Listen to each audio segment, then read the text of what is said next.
Good morning, afternoon, evening, whatever time it is that you're listening to this, folks. Thank you so much for listening. Today is the 3rd of January of our new year, 2025.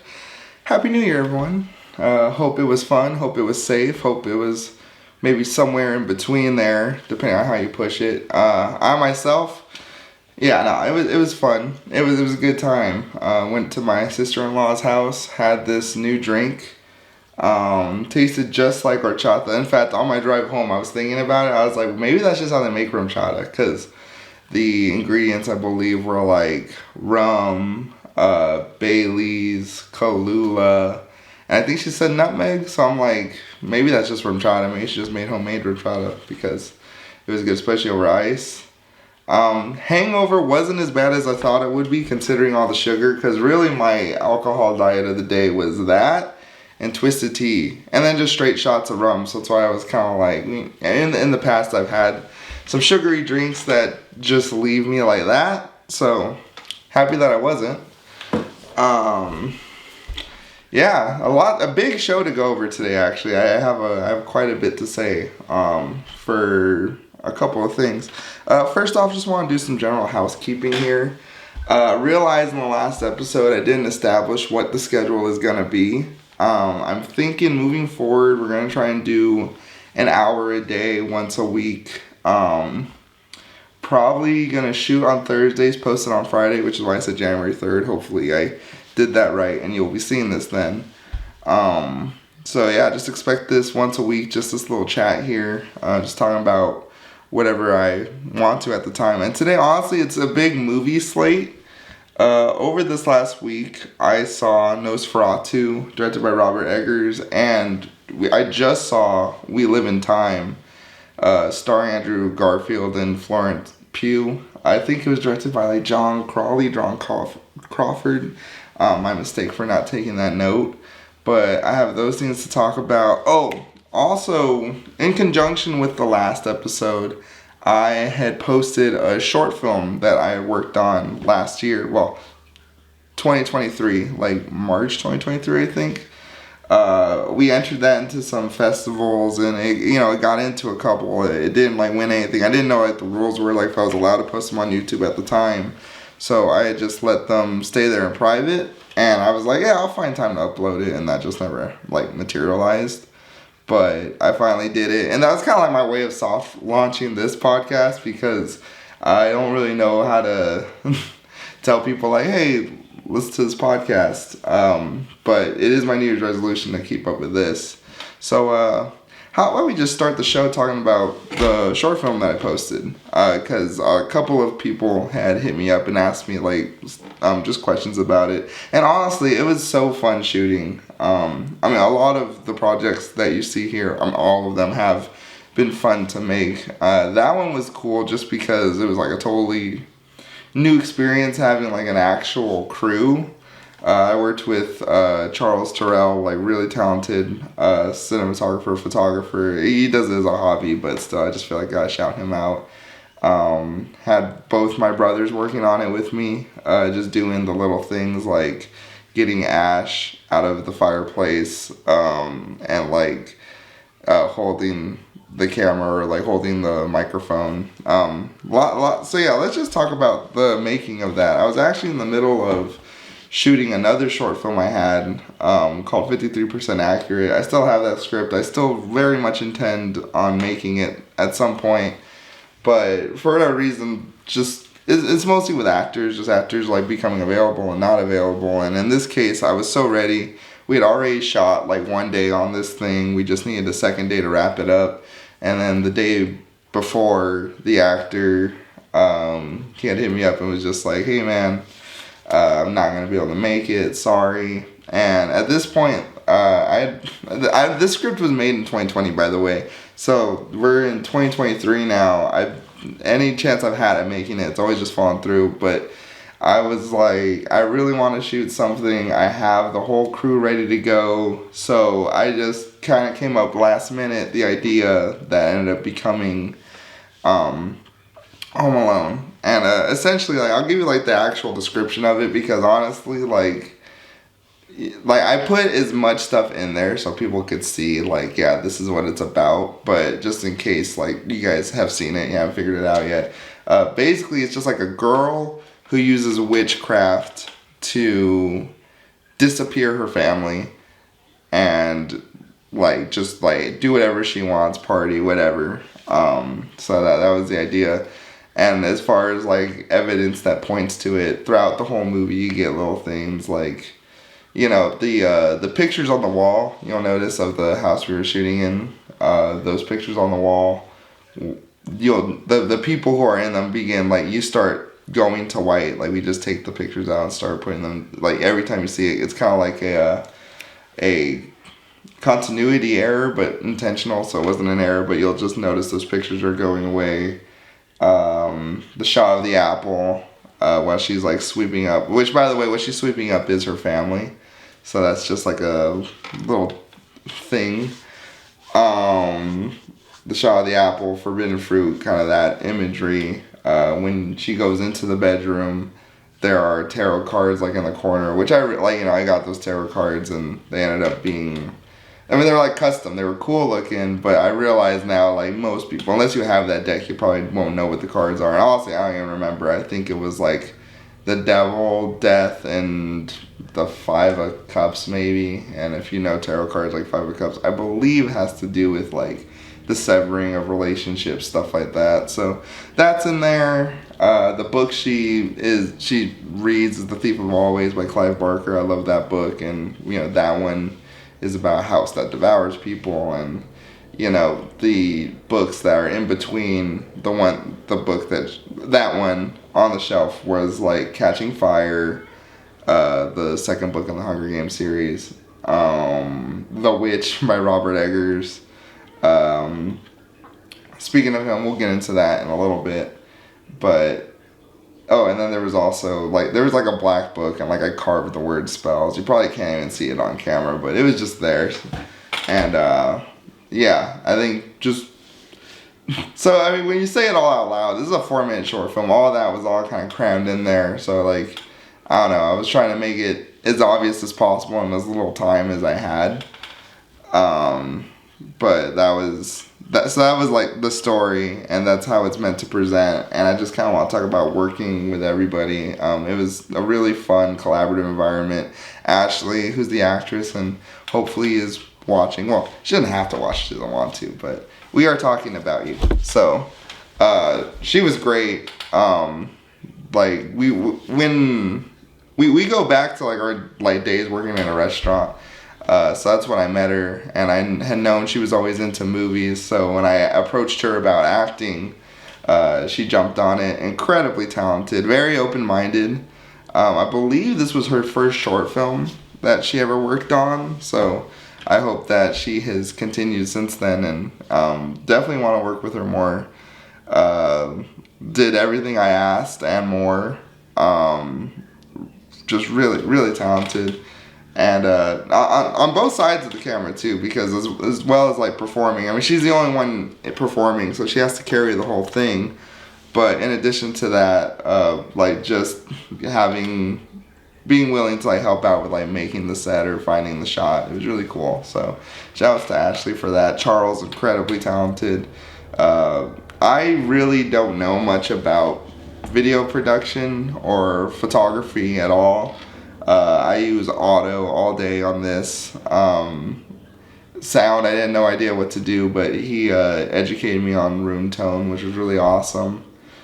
Which is just like when you're, so yeah, here's like a little tip if you want to make films later. If you want the sound to kind of blend in a little nicer, just like have a recording of the audio of like the room without anyone speaking in it. Like you'll really catch on like all like the sound, like the pipes or the way wind is blowing against the window. Stuff you don't really notice, but when you loop that, you really kind of fill out the sound. It just makes it sound nicer. So that was a really cool tip of him to drop on me. And of course my brother, both my brothers are like, they have gone to school for sound, so they helped it sound a lot better. If you compare this to like Let's Take a Walk, which is the first short film and the first post on this channel, Yeah, like it's miles ahead. Of course, shooting outdoors has its own challenges, and we could talk about that. But maybe I'll go through the next couple episodes and just talk about all the things that are on this channel, just because it was really fun to make. But this one was really cool. Definitely the best looking, best sounding, coolest concept, I think. There was no script. It was just, I made the shot list all in the day before. I think I made the shot list the morning of, and then when she got there, we went straight into shooting and the editing process. This is the first one I've edited entirely unassisted, Home Alone, so I was really proud of that too. Oh my god, that shot with the water, that was my favorite one. Very much inspired by Vince Gilligan and Breaking Bad, that scene where like he cracks the egg and it's like right in the pan. Like, I love that. So that was like the coolest shot. I came up with that one. That was the coolest thing ever. So yeah, Home Alone. Check it out if you haven't already. Odds are you have. Like, it's got quite a bit of views, so thank you for watching that as well. Moving on from talking about that, let's talk movies. So, I know Nosferatu is like the one that's popular right now, and We Live in Time came out forever ago, but I have kind of like recency bias, and also I screened a couple of takes before shooting today, and I feel like Nosferatu will blend right into one of them. So let's just talk about We Live in Time. I really liked it. I was looking into the director. I didn't see too many credits, and I mean, I definitely didn't see anything else he made. And honestly, the only hook I needed to want to check this movie out was just seeing Florence Pugh and Andrew Garfield. And they're both doing their normal accents. I thought that was really cool. So I had to, definitely felt compelled to check this out when it first came. When it first hit theaters. We never got to see it in the theaters, but I watched it with my wife at home, and man, it was sad. Well, okay, maybe we should preface this.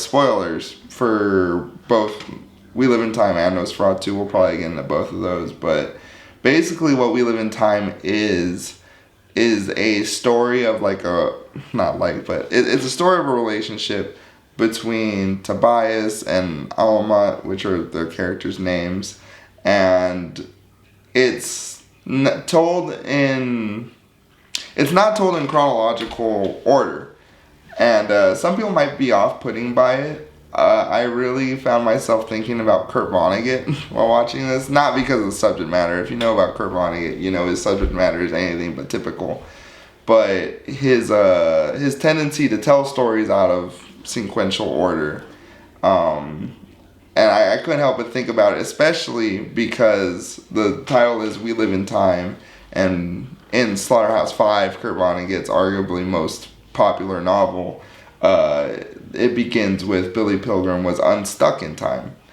And I mean, that's really the only parallel, but keeping that in mind, the way Vonnegut weaves his stories in order of events, you're able to hit those emotional highs and emotional lows back to back, or you can create that whiplash effect by just taking these pieces and moving them around. That's exactly what this movie does. You get some beautiful moments followed by some real horrifying ones, followed by hilarious ones, and I think that was really well done. I think the script did great. Dialogue was serviceable. I mean, I can't say that there were any lines that really stuck out to me as much as the way they felt did. I think both the actors' ranges were explored really well. You might find yourself... I think the best thing I could say about this movie is it felt so real, and it felt like you really were just in the lives of these two people, and by the end of it, you're just as sad as they are. So I think that's as high of praise you can get when discussing a movie, especially one that's as melodramatic as this one. So you will definitely get hit in the feels. I would check it out. I guess I didn't go into spoilers. I guess we didn't need to. I mean, when talking about this one, I think really I went in it totally blind. I had no idea what the concept was. You now have some idea of what it is, but I think overall it'll be a good time. I would enjoy that one. I would check it out. So, yeah, that's my little spiel on that one. Moving into Nosferatu, so definitely spoilers here. I really liked this one. When I say I loved it, I would say I want to check it out a second time. Only because the first time watching it, I was so, how would I say? I think the best way to describe it is just I felt a little bit of what the theater was feeling, and when that movie, when the end credits started rolling, you could just hear the audience be like, "What the fuck?" with like a slight chuckle, because it wasn't at all where I thought it was gonna go. But before we get into any of that, let's just like break it down. I want to just talk about what's the stuff that I liked a lot. Robert Eggers is a master of atmosphere. And what I mean by that is just the way he goes about set design, the way he goes about sound design, the visuals. He works with the same cinematographer whose name is escaping me, but like if you've seen The Northman, like I guess what I would like to say is like think about the ambiance of The Witch with the scale of The Northman, and that's exactly what you're getting here. I think that's my take on that, because it is it's just all consuming, and consumption is like exactly I think the word I really want to use for this, because of the fact because of the themes that are present in the film, because of the way it looks. Like you just feel sucked into it in the best way possible. I think like my favorite example would probably be they're not even dream sequences, but the sequences of Nicholas Braun. No, not Nicholas Braun.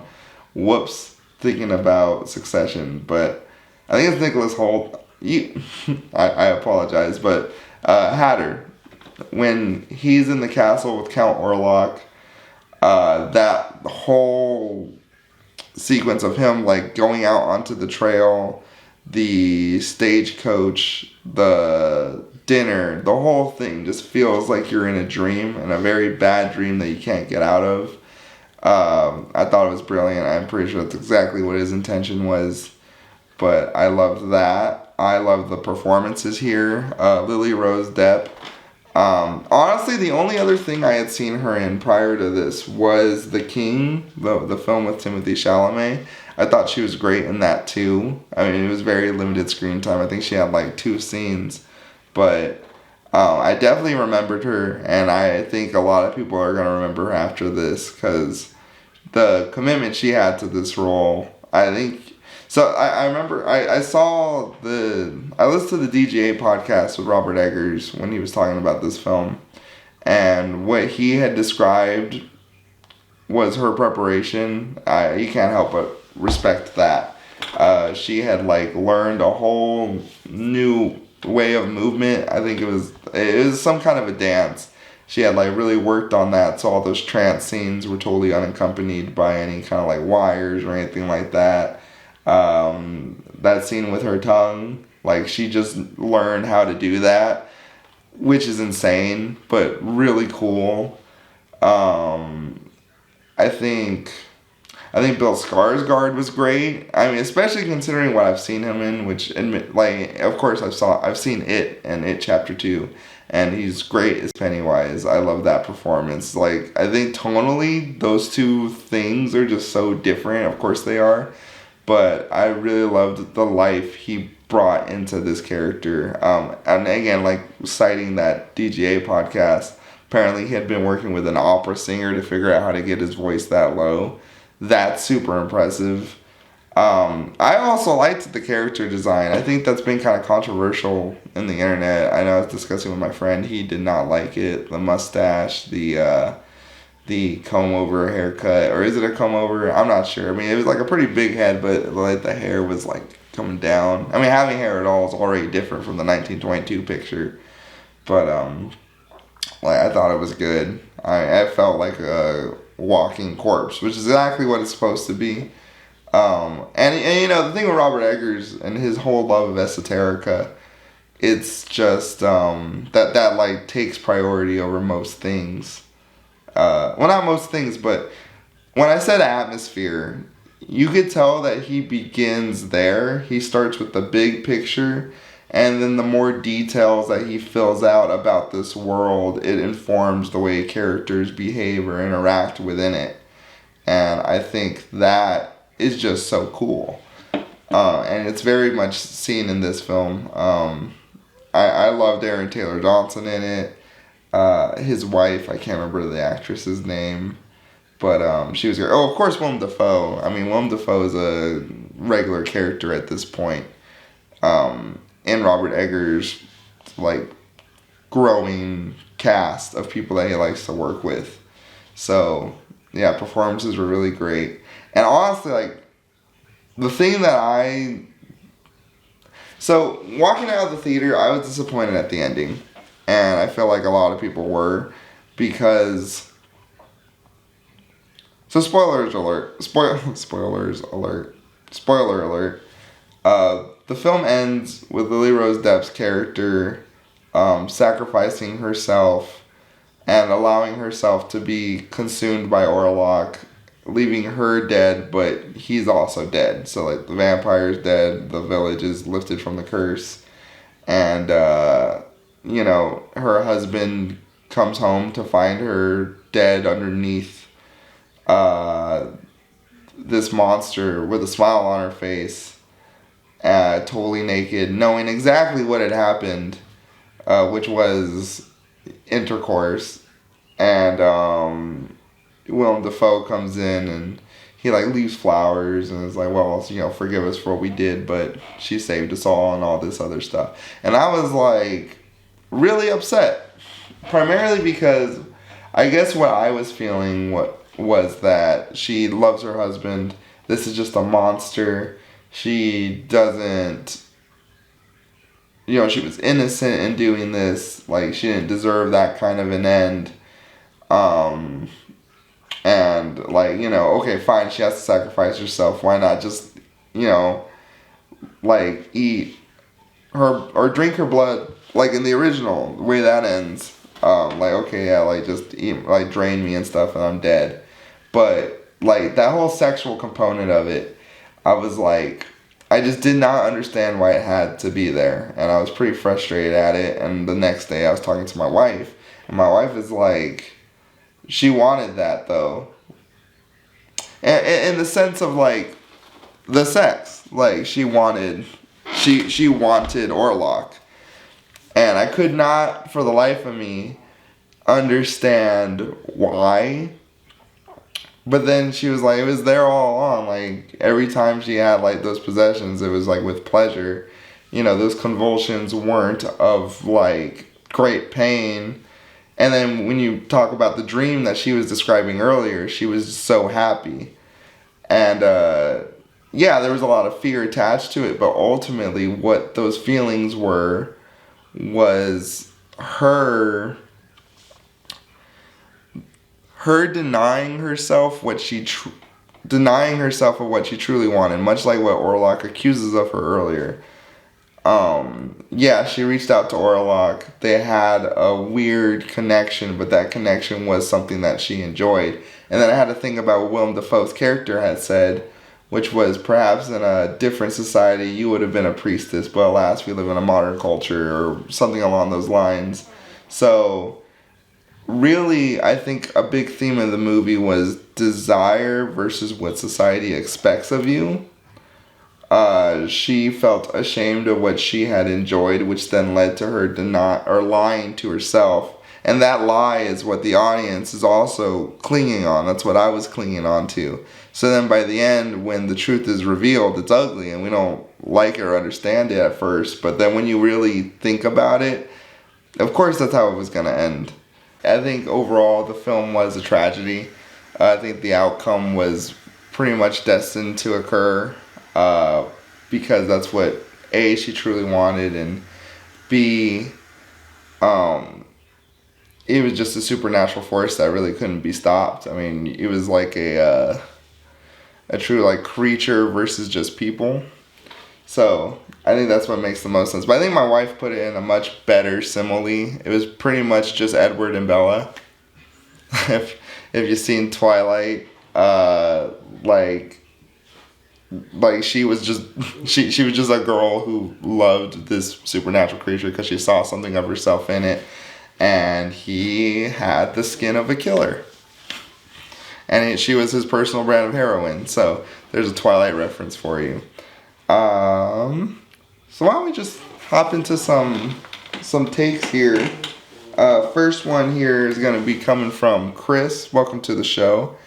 And it is, what do you think about the state of horror today compared to the 90s or early 2000s?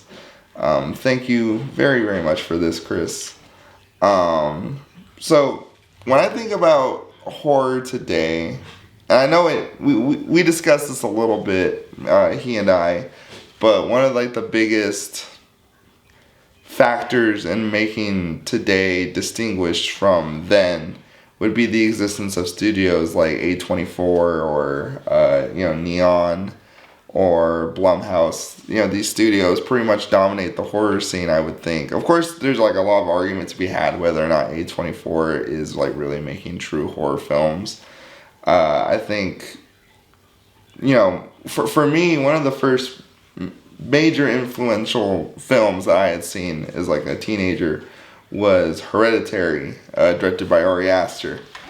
And Hereditary really did, because prior to that, I was kind of used to like, just movies with a lot of jump scares and like demons and stuff like that, and those things often for one reason or another would just bother me and like stay with me. So I was very hesitant to watch Hereditary, but when I did, I found myself really invested in... Sorry, that's just my dog who decided to get the zoomies. I found myself invested much more so in the story and the characters than anything else. And I think a lot of people would say that movie wasn't scary, in the sense of, well, you didn't get that funhouse thrill of like being jumped and like reacting and then, just continuing on. And then when you get off the ride, you're all like, oh yeah, that was fun. I have my adrenaline going. And maybe that's how a lot of people would say, or that they feel about elevated horror in general.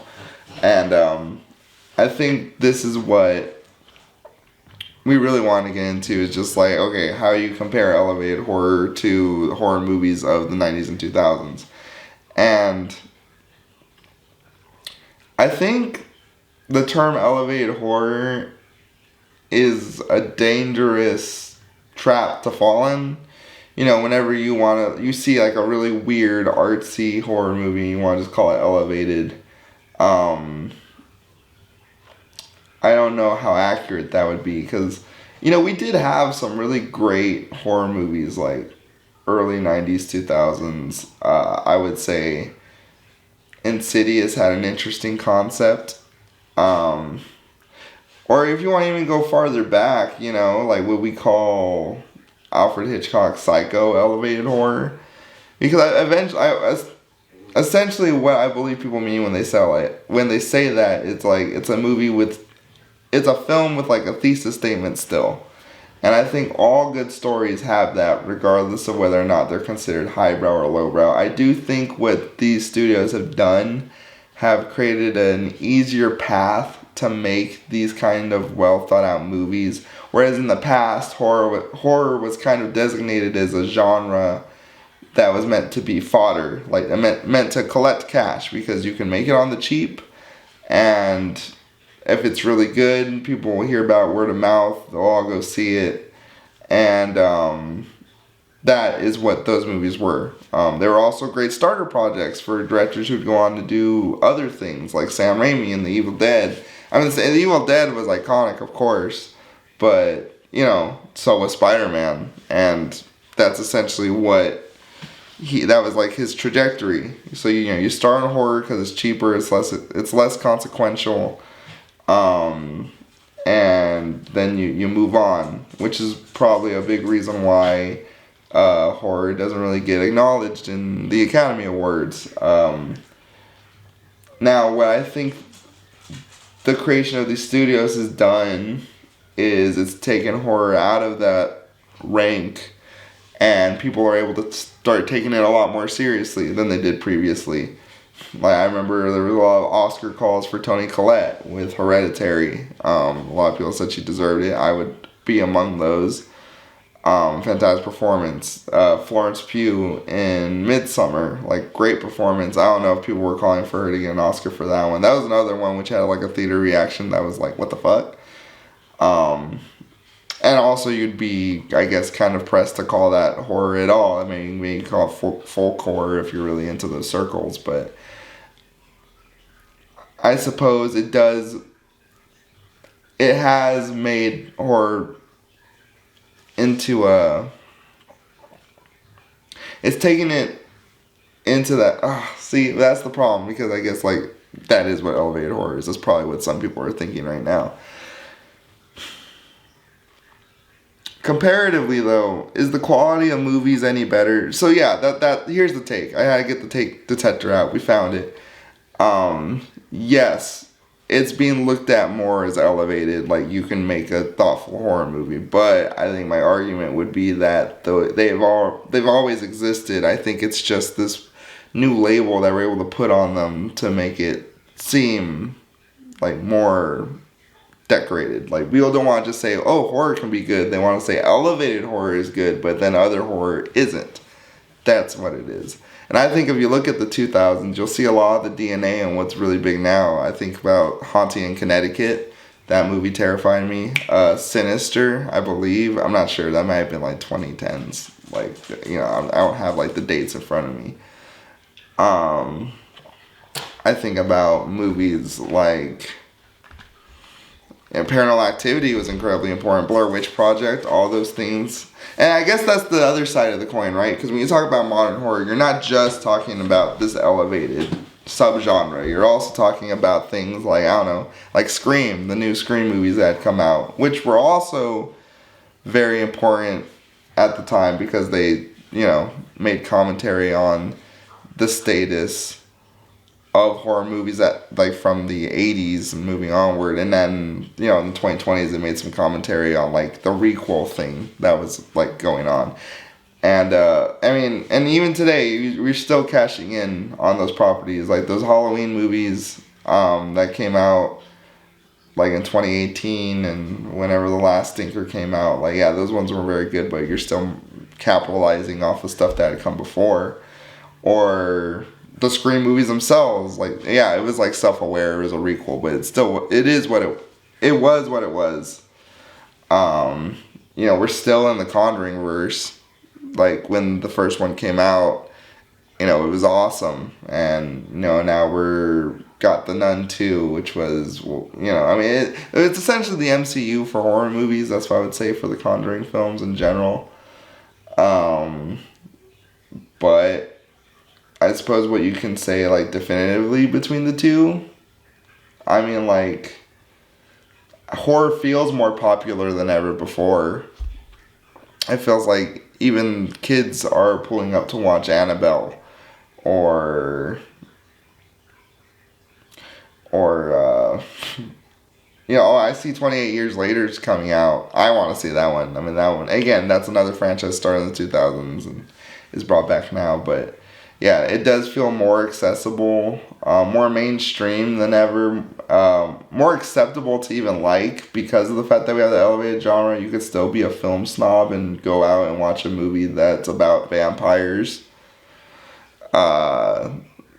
Yeah, I guess that's what I would say. Like, it's in a better place. Like, it's still made for cash, you know, for bringing in cash, but we now have a space for the more thoughtful ones that, you know, will get a lot more boost than they would have before. Yeah, so thanks for that take, Chris.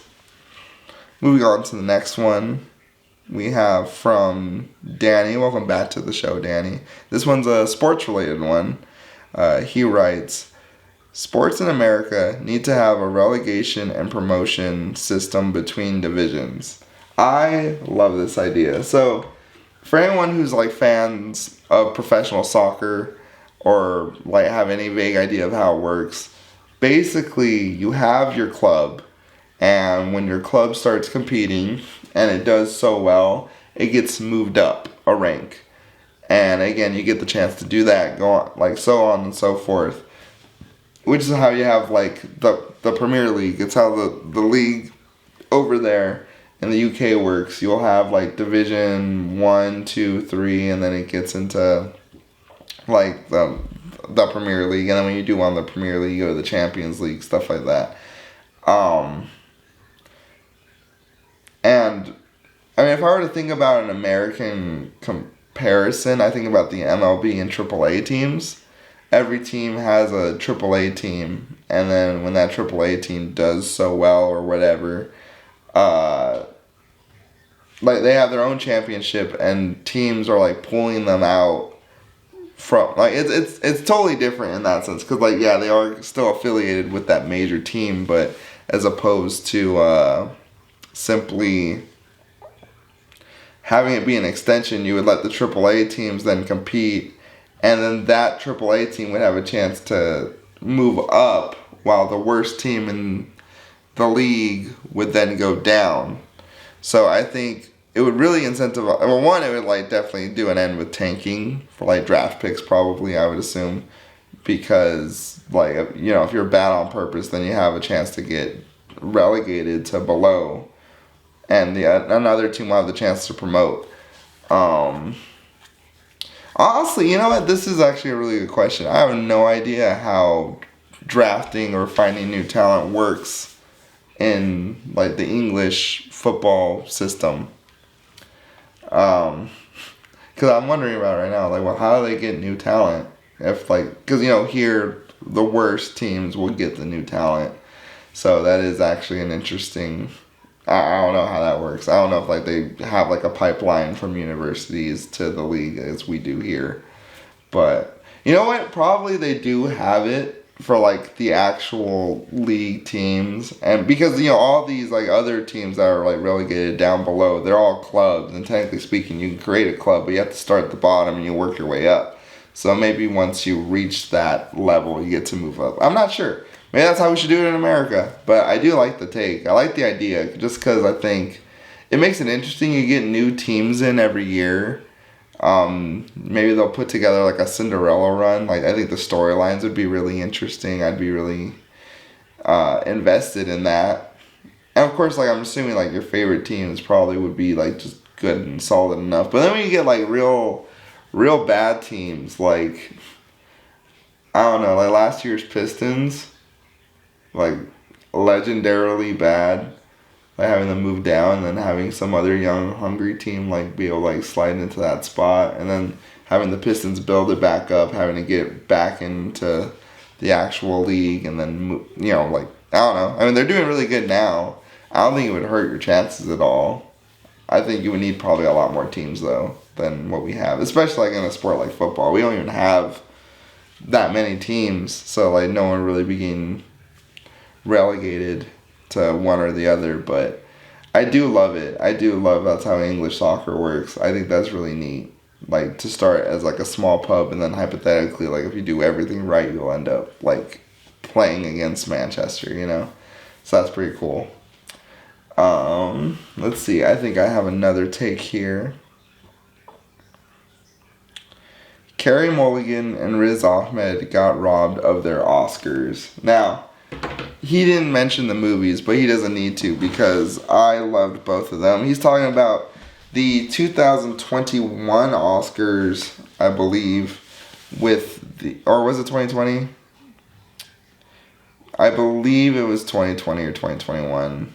I know the movies came out in 2020. I'm fairly certain of that. He's talking about Promising Young Woman and The Sound of Metal. And both those performances I felt were incredible. I'm trying to remember who even were the winners. I believe Carey Mulligan was up against... You know what? Because I don't want to look it up but I just feel... Alright, look, I'm not going to look it up, but I know for a fact when the Oscars went off and I heard who won it over them, I was personally really upset by that. Only because of the fact that these two performances were... I mean, they were great. I love them both. Like, I mean, they're both very different. Obviously, like, The Sound of Metal was a lot more, I guess, dramatic, a lot more naturalistic in the way it was shot and the way it was done. You learn a lot about Riz Ahmed's character through just his actions and what he does during the film. Like, the fact that he can't sit still. You know, that was, like, established very early on when he's, like, exercising in the trailer. That's just how he, like, gets himself centered. And when he no longer has the ability to hear, and he's so fixated on that, and he tries fixing things, and he's just like, nah, you just gotta chill. And seeing that he can't, you know, that was just... But that's what I mean. Like, that's both, like, good direction, and it's also just really great performance. And also, like, considering Riz Ahmed's career prior to that film, like, I think it was, like, hands down a big career-defining moment. Like, this is a capital G guy in the film industry, I think. And I haven't really seen what he's done since, but, like, I think for sure he's capable of doing that whenever he wants to. Carey Mulligan, A Promising Young Woman, that movie was a lot more stylistic, the way it was shot, the color palette, lots of pinks and blues. You know, I think a lot of people are kind of, like, wising up to the fact that Emerald Fennell, similar to Robert Eggers in atmosphere, but the way she makes her movies, they just look so good and appealing, and you just want to, like, live in them. Like, it's really awesome stuff. So, I think her performance... I mean, you know, because, again, that's, like, what we were talking about, like, with The Truman Show and Sunshine of the Spotless Mind. Like, both films are great, but how are the performances? I felt like what Carey Mulligan did in that movie, I believe she was in every single shot. I don't think we ever were in a scene without her.